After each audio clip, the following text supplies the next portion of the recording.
The truth hits differently when it comes wrapped in hotel room numbers and lost innocence.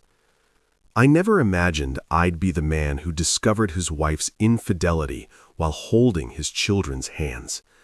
But betrayal doesn't ask permission before it rewrites your story. My name is Brandon Maxwell, and I'm 36 years old. These days, I wake before dawn to pack school lunches and review custody paperwork, my coffee growing cold beside stacks of evidence. My wife, Kara, chose Drake, her corporate colleague, over our family. My son, Brody, 8, and daughter, Macy, 6, still ask when mom's coming home. The calculated deception in those business trips makes my jaw clench, but I won't let anger cloud my judgment. This isn't about revenge. It's about protecting what matters and ensuring justice through truth.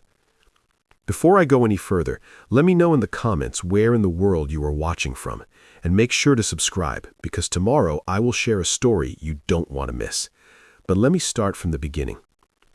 I remember checking my watch at the airport, grinning as I helped Macy tie her sneakers while Brody clutched our surprise boarding passes. The spontaneous flight had seemed perfect. We'd catch Kara on the second night of her 3-day client summit in Denver. The kids bubbled with excitement during the whole trip, plotting how we'd knock on Mom's door and shout, "Surprise!" The familiar scent of hotel air conditioning hit us as we rolled our bags through the lobby. Macy skipped ahead, her stuffed giraffe bouncing in her backpack, while Brody studied each room number we passed, determined to be the first to spot 742, our assigned room. "Look, Dad," Brody whispered, pointing down the carpeted hallway. "We're getting close. 730. That's when I heard it. Kara's laugh, bright and unrestrained, spilling from room 738. My steps faltered as her door swung open. She stumbled out, still laughing, pressed against a tall man I recognized from her office photos. Drake. His hand rested possessively on her waist, fingers splayed across the silk of her blouse. Their smiles vanished when they saw us. The hallway seemed to stretch and compress all at once, like a camera lens struggling to focus. Brody's hand found my sleeve, gripping tight. Macy froze mid-skip, her small shoulders going rigid. The silence lasted 3 heartbeats. I felt each one hammer against my ribs. "Daddy?" Macy's voice wavered. "Why is Mommy—" I shifted, blocking their view. Years of Air Force training kicked in. Assess, adapt, protect. "Hey guys," I kept my voice steady, though my chest burned hot enough to melt steel. "Change of plans. Let's get some hot cocoa first, okay? The cafe downstairs makes the best marshmallow towers." Kara's lips parted, but no words came. Drake's smirk flickered at the edges of my vision, but I refused to give him the satisfaction of eye contact. This moment wasn't about them. It was about the 2 small hearts beside me, still innocent enough to believe in surprises. "Can we get whipped cream, too?" Brody asked, his voice small but trying so hard to be brave. The question nearly broke me. "Extra whipped cream?" I promised, already turning them toward the elevator. "And we'll get a different room, one with a better view of the mountains." I guided them away, their rolling suitcases squeaking softly against the carpet. The weight of Kara's silence pressed against my back, heavier than any load I'd ever carried. But I kept walking, one foot in front of the other, because that's what fathers do. We protect. We stay steady. We save our braking for later when small eyes aren't watching. Macy slipped her hand into mine as we waited for the elevator. I squeezed it gently, feeling the trust in her grip. Brody stood straighter, mirroring my posture, already trying to be strong. The doors opened with a soft chime, and we stepped inside. I caught our reflection in the elevator's polished walls, a father and 2 children, their world quietly fracturing behind a promise of hot cocoa. The doors closed on the image of Kara still frozen in that hallway. Drake's hand now dropped to his side, his satisfied smirk burning into my memory like a brand. The kids were finally asleep in our new room, exhausted from the emotional whiplash of the day. I stood in front of room 738, my knuckles hovering over the door. The hallway felt different now, longer, colder, like a hospital corridor leading to bad news. I remembered walking these same steps just hours ago, Brody and Macy's excitement bubbling around me like champagne. Now their voices echoed in my head, small and confused, asking about hot cocoa in different rooms. I knocked, 3 sharp raps that seemed to echo down the empty hall. Kara opened the door, her makeup slightly smeared, eyes red but blazing. She'd changed into a hotel robe, her corporate polish stripped away. Drake lounged in an armchair by the window, still wearing his smug satisfaction like expensive cologne. "What are you even doing here?" Kara's voice cut through the air, sharp as broken glass. "Were you spying on me? Following me?" I stepped inside, letting the door click shut behind me. The room smelled of room service coffee and betrayal. Spying? The word tasted bitter. Is that really where you want to start this conversation? You show up unannounced? Ambush me during a business trip? Her hands trembled slightly as she crossed her arms. Can't live without me for a few days? Couldn't give me some time on my own? A memory flashed, teaching Brody to ride his bike, Kara filming on her phone, all of us laughing at his wobbly determination. The contrast made my chest ache, but I kept my voice level. "I came with Brody and Macy to surprise you," I said, meeting her gaze. "But it turns out we're the ones surprised, watching their mother walk out of a hotel room with another man." The color drained from her face. Behind her, Drake shifted in his chair, that insufferable smirk still playing at the corners of his mouth. I refused to give him the satisfaction of acknowledgement. "This was between Kara and me. It wasn't supposed to happen like this," she muttered, her sharp edge crumbling. "You don't understand." "I understand perfectly." My words came out measured, deliberate. "You weren't expecting us, and now the truth stands in the hallway, plain as day." Kara's silence filled the room like smoke, choking everything else out. Her eyes darted between me and Drake, as if searching for an escape route that didn't exist. The wedding ring on her finger caught the lamplight, a small betrayal all its own. I turned toward the door, my back straight, shoulders set. The military had taught me how to walk away from explosions without flinching. This was just a different kind of battlefield. "We'll talk about the kids tomorrow," I said, my hand on the doorknob. "For now, they're asleep in room 8112. Try to look surprised when they tell you about the marshmallow towers." Drake cleared his throat, but I didn't turn. His presence was irrelevant, a symptom, not the disease. The door opened under my hand, and I stepped back into the hallway, leaving Kara's silence behind me. Back in room 812, I watched Brody and Macy sleep, their faces peaceful despite everything. Macy clutched her stuffed giraffe, while Brody had kicked his covers into a tangle. The sight of them steadied my racing thoughts, bringing clarity through the chaos. Something nagged at the edge of my memory, important paperwork from years ago. I grabbed my phone, pacing the small space between the beds and the window. The prenup, Kara had insisted on it ironically enough, worried about protecting her growing corporate success. But there was a clause. My fingers moved quickly over the phone screen. "Gabe, need your eyes on the Maxwell prenup. Infidelity clause. How solid?" The response came faster than I expected. "Call me tomorrow. For now, 1. Get hotel receipts. 2. Print any proof of double occupancy. 3. Do not sleep under same roof. 4. Document everything. Timestamps, photos, witness statements, if possible." The military had taught me the value of clear orders. Gabe's bullet points felt like a lifeline in murky waters. I opened my notes app and started typing, recording everything while it was fresh. The time we arrived, the exact words exchanged, Drake's presence in the room.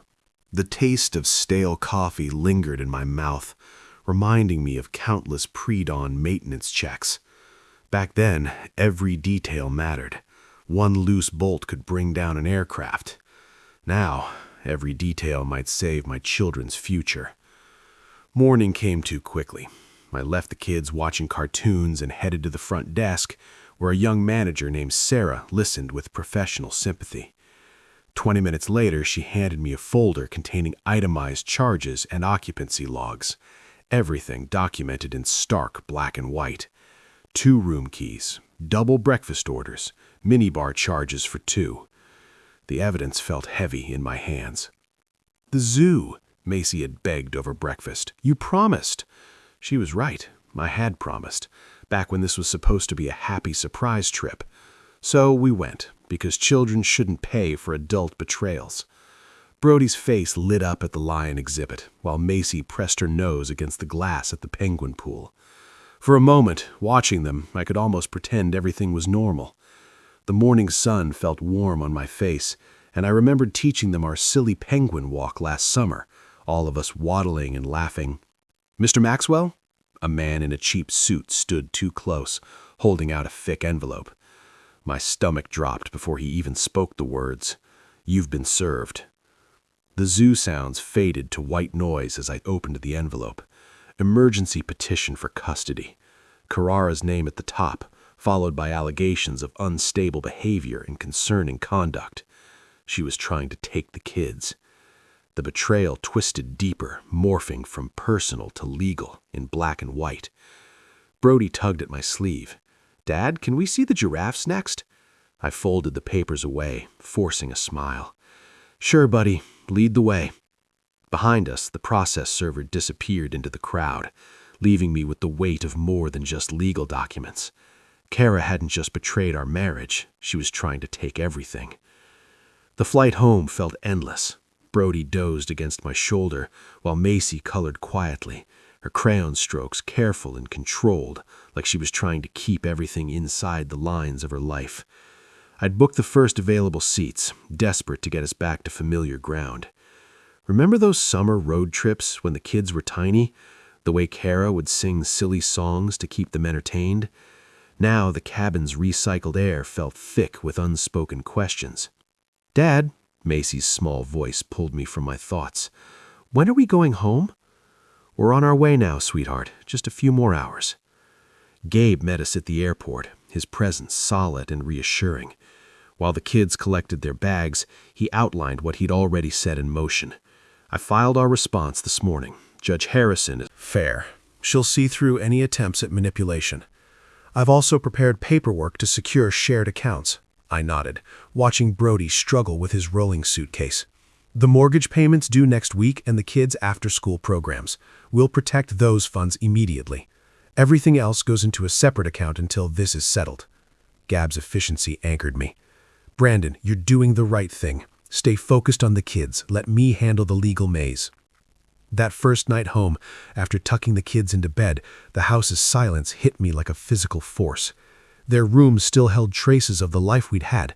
Family photos on the walls, artwork stuck to the fridge with alphabet magnets, the height chart penciled on the kitchen doorframe. I gathered laundry, needing something normal to do with my hands. In the dim light of the laundry room, I found myself holding one of Macy's tiny pink socks, its mate missing, probably lost at the hotel in our rush to leave. My fingers trembled as I folded it anyway, placing it in her drawer for when its partner turned up. The simple act of folding their small clothes broke something in me. All those morning rushes, matching socks, finding missing shoes, the everyday moments that made up our family life. Now here I was, alone in a quiet house trying to hold it all together. Hot tears surprised me, blurring my vision. I pressed my palms against the cool dryer, letting out one ragged breath. Just one. The military had taught me that even the strongest soldiers need a moment to regroup. The scent of fabric softener, Carrara's favorite brand, still clung to the clothes. I switched to unscented the next morning. 3 days after we returned, I was brewing coffee when I heard the kitchen door open. I didn't need to turn around to know it was Carrara. Her perfume gave her away, the same scent that used to welcome me home. "Brandon." Her voice carried that familiar note of command, the one she used in board meetings. "We need to talk." The coffee maker hissed and sputtered, filling the silence between us. Through the window, I could see Brody's bike lying on its side in the backyard where he'd left it before school. Such a normal sight on such an abnormal morning. I turned to face her, keeping the kitchen island between us. The morning sun caught her wedding ring. She was still wearing it, I noticed, still playing roles. About what? I kept my voice level, the way I did when explaining hard things to the kids. Carrara slid into one of the kitchen chairs, her designer purse placed precisely on the table. The gesture was so familiar. How many morning conversations had we shared exactly like this, except nothing was the same anymore? Brandon, we need to think about What's best for the kids? Her voice softened, practiced concern, replacing the earlier authority. This situation doesn't have to get messy. You're escalating things unnecessarily. I remembered how Brody used to perch on that same chair, feet swinging as he ate his breakfast. The memory steadied me. I've been thinking about the children since the moment we saw you with Drake. My words came out measured, controlled. Every decision I've made has been to protect them. She leaned forward, spreading her hands on the table. Then let's handle this quietly. We can work something out. Split custody, shared assets. Her phone appeared, sliding across the wooden surface. Look, I've even deleted the texts. Clean slate. The morning light caught her wedding ring again as she pushed her hair back, a nervous tell I recognized from 12 years of marriage. You're right about one thing, I said. This is about evidence. From my briefcase, I laid out a manila envelope. One by one, I laid out the hotel documents, room charges showing double occupancy, key card logs with timestamps, even a photo of Drake's overnight bag carelessly left by the door. Each piece landed with quiet finality between us. I won't be managed, Kara. My voice remained steady, despite the familiar ache in my chest. And I absolutely won't let you weaponize our children. Her eyes darted from document to document, the careful mask of sincerity cracking. She hadn't expected this, hadn't thought I'd be so prepared. The corporate negotiator was used to controlling narratives, but paper doesn't lie. You don't understand what you're doing, she said, but the earlier confidence had drained from her voice. This could get ugly. No, you made it ugly the moment you filed for emergency custody after being caught in that hotel room. I gathered the documents, sliding them back into the envelope. I'm just making sure the truth has its day. Remember when your kids were little and they tried to deny breaking something despite holding the pieces? That's how Kara looked now, caught between reality and the story she tried to sell. She stood abruptly, designer bag clutched like a shield. My lawyer will contact yours. The kitchen door swung shut behind her with a decisive click. I stayed at the table, hands flat against the cool surface, anchoring myself in the moment. Through the window, I could see Brody's bike still lying in the yard, waiting to be picked up. Such a simple thing, teaching him to always put it away. The small lessons we pass on, hoping they add up to something greater. The envelope sat heavy with truth between my hands. Mediation would come next, and these pages would speak louder than any carefully crafted excuses. My phone buzzed, a text from Gabe confirming our morning appointment. Time to let justice find its voice. The mediation room felt smaller than I expected, just a long table, neutral walls, and 6 people whose lives were about to shift direction. Kara sat across from me, her corporate polish looking slightly frayed around the edges. Her attorney kept whispering in her ear, but her eyes stayed fixed on the manila envelope I'd placed on the table. Let's begin, the mediator said, her voice carrying the weight of someone who'd seen too many families fracture. Mr. Maxwell, your counsel has indicated you have documentation to present. Gabe nodded, his glasses catching the fluorescent light. We do. He opened the envelope with deliberate care, laying out the hotel records, timestamps, and photographs in a precise line. And I'd like to draw attention to the prenuptial agreement, specifically Section 7.3 regarding infidelity. I watched Kara's fingers tighten around her pen. The sound of papers shuffling filled the silence. The evidence establishes a clear timeline, Gabe continued. Hotel records confirm Mrs. Maxwell shared her room with Mr. Drake during what was claimed to be a business trip. The children were present when this is circumstantial, Kara's attorney interrupted, but even he seemed to know it was weak. The mediator held up her hand. Where is Mr. Drake today? He declined to participate. Kara's attorney admitted. My chest tightened at the memory of his smirk in that hotel hallway. Now he wouldn't even show his face. I thought of the morning routine I'd maintained for Brody and Macy. Their favorite cereal still in the pantry. Homework checked every evening. Saturday morning cartoons never missed. The familiar scent of chocolate chip pancakes still filled our kitchen on weekends. The children's stability is paramount, the mediator said, reviewing our submitted schedules and school records. Mr. Maxwell has maintained their routines, their school attendance, their activities. She paused, looking directly at Kara. Their lives appear most stable in their current arrangement. Remember when you were a kid and you'd build with blocks? One wrong move and everything would tumble. That's how precarious this moment felt. The mediator's recommendation came down firmly. Primary custody would remain with me. The prenup's infidelity clause stood strong, with the judge's preliminary review suggesting it could eliminate alimony entirely. I watched Kara's carefully constructed world crack just a little more. Walking out of the courthouse, victory felt hollow but necessary, like winning a race you never wanted to run. That evening, Brody sat at our kitchen counter, pushing his mac and cheese around his plate. "Dad," his voice was small, "did you leave that night because I spilled my cocoa in the hotel?" The fork in my hand froze halfway to my mouth. All the legal victories, all the carefully gathered evidence, all the strategic planning, none of it prepared me for this question from my 8-year-old son. Nobody. I set my fork down, turning to face him fully. That had nothing to do with it. Nothing that happened was because of you or your sister. But I could see it in his eyes, that terrible weight children carry when their world breaks apart. They always find a way to blame themselves. The morning of the final hearing dawned gray and cool. I stared at my bedroom window, adjusting my tie for the 3rd time while rehearsing Gabe's coaching in my head. The house was quiet. Brody and Macy were staying with my sister, protected from this last battle.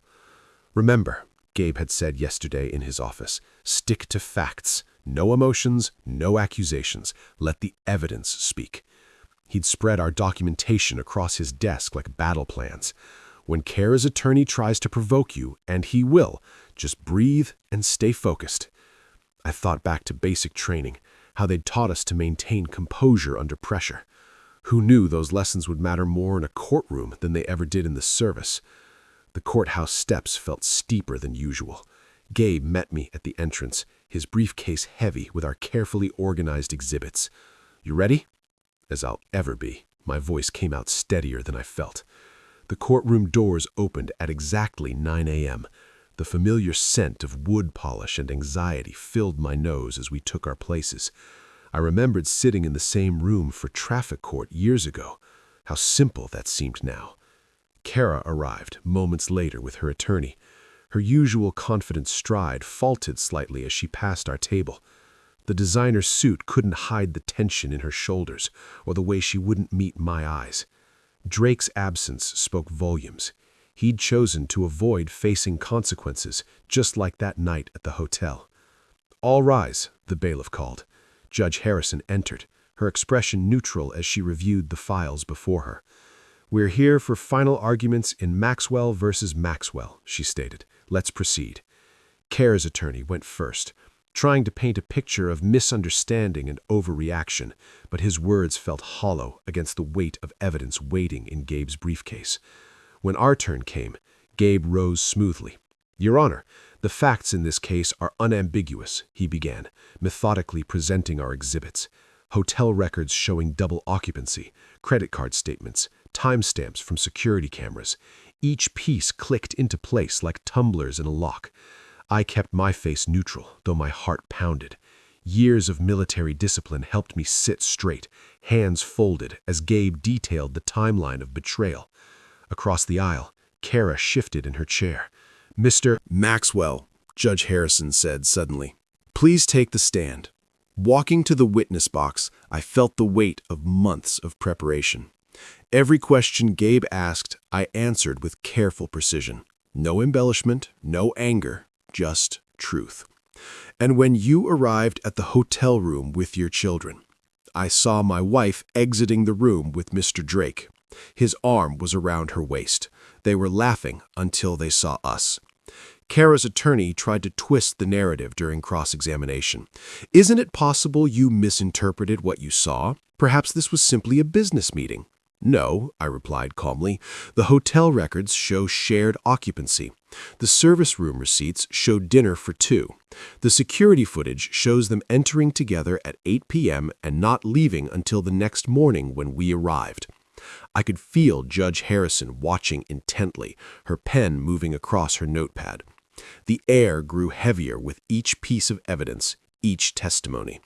Kara's leg bounced nervously under their table. Finally, after what felt like hours, Judge Harrison sat down her pen.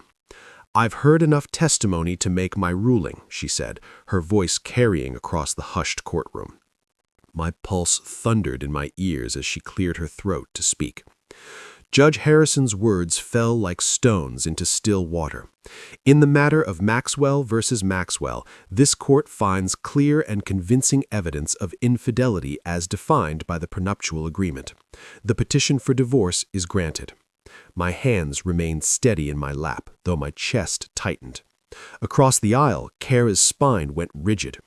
Furthermore, Judge Harrison continued, given the evidence presented and the stability requirements for the minor children, this court awards full physical and legal custody to Brandon Maxwell, with reasonable visitation rights to Kara Maxwell, to be determined in accordance with the children's counselor's recommendations. I heard Kara's sharp intake of breath, but kept my eyes forward. The judge wasn't finished. Regarding asset division, this court upholds the prenuptial agreement's infidelity clause. The marital home, retirement accounts, and joint financial holdings will remain with Brandon Maxwell. The petition for alimony is denied. The gavel struck once, sharp and final. Beside me, Gabe squeezed my shoulder, the only celebration we'd allow ourselves here.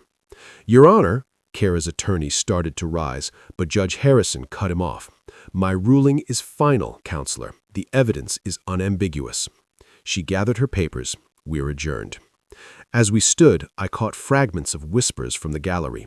Colleagues from Kara's firm who'd come to watch. Their faces showed shock, judgment, the beginning of reputation's collapse. Someone mentioned Drake had already been terminated after his company's investigation revealed policy violations during that business trip, misconduct on company time, misuse of travel funds. The consequences were spreading like ripples in a pond. Kara's heels clicked rapidly as she fled the courtroom. I remained at our table, methodically organizing papers while the room cleared. My hands wanted to shake now that it was done, but I wouldn't let them. "You did good," Gabe said quietly. "Clean victory. The prenup held exactly as designed." I nodded, tucking the final decree into my briefcase. "The kid's safe at home with your sister? Probably demolishing those cookies she promised to bake." He smiled slightly. "Ready to be done with this?" "Been ready since that night at the hotel." I stood, straightening my tie. Just needed to do it right. We walked out together, our footsteps echoing in the marble hallway. Through the courthouse windows, I could see afternoon sunlight breaking through clouds. It felt fitting somehow. The weight of the past months pressed against my shoulders as we descended the steps. Not just the legal battle, but all of it. The midnight doubts, the careful gathering of evidence, the constant shield I'd maintained for Brody and Macy. Justice had come, not with fanfare, but with the quiet authority of truth. My phone buzzed, a text from my sister with a photo of chocolate-smeared grins. Brody and Macy, safe and happy, waiting for me to come home. They didn't need to know about courtroom victories or prenup clauses. They just needed their father to return, steady as always, ready to build whatever came next. I tucked the final decree into my briefcase, nodding goodbye to Gabe. The path ahead was clear now. Not easier, maybe, but clear. Sometimes justice whispers. Sometimes it just quietly opens the door to tomorrow. Back home, I sat at my desk with the airline boarding pass in my hands. Such a small thing, just paper and ink, really. But holding it transported me right back to that night, rolling our suitcases down that hotel hallway, thinking we were bringing Kara a happy surprise. Amazing how life's biggest turns can pivot on the smallest moments. I smoothed the creased ticket, remembering how Brody had clutched it proudly at the airport, insisting on being our travel manager. The memory brought a sad smile. His innocence then, before everything changed. But we'd survived. More than survived. We'd found our way through. The craft's doorframe was simple, clean-lined, black. I centered the boarding pass carefully, making sure the date showed clearly. March 15th, the day Truth walked out of a hotel room and changed our world forever. Some might say framing such a painful reminder was strange, but to me it felt right. This wasn't about dwelling in hurt, it was about marking where we started rebuilding. "Dad," Macy's voice drifted from the living room, "can we do the airplane now?" "Coming, sweetheart." I hung the framed ticket on my office wall, then grabbed the fresh stack of bright paper I'd bought earlier. The kids sat cross-legged on the carpet, faces eager. Brody had already started folding a sheet, his tongue poking out in concentration. Some evenings still held echoes of tension, but tonight felt different, lighter somehow.